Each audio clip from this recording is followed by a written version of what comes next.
জমি দখলের অভিযোগে শাহজাহানের বিরুদ্ধে নতুন করে এফআইআর, নতুন করে দুটি এফআইআর শাহজাহান শিবু উত্তমের বিরুদ্ধে 19 এবং 25 ফেব্রুয়ারি দুটি নির্দিষ্ট অভিযোগের ভিত্তিতেই এই এফআইআর।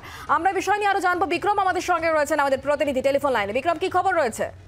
দেখো, শাহজাহানের বিরুদ্ধে এবার কিন্তু আবারও নতুন এফআইআর, যেটা আমরা জানতে পারছি যে গতকাল এবং গত 19 তারিখ শাহজাহানের বিরুদ্ধে স্পেসিফিক অভিযোগ ছিল, অভিযোগ করা হয়েছে।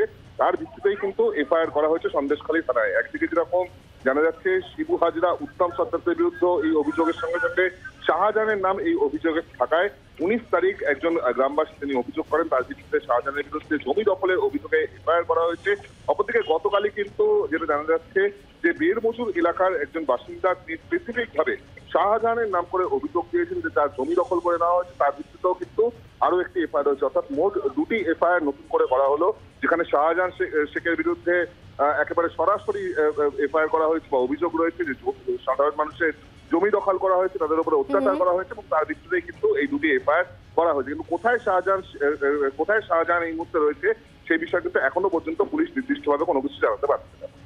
ধন্যবাদ বিক্রম।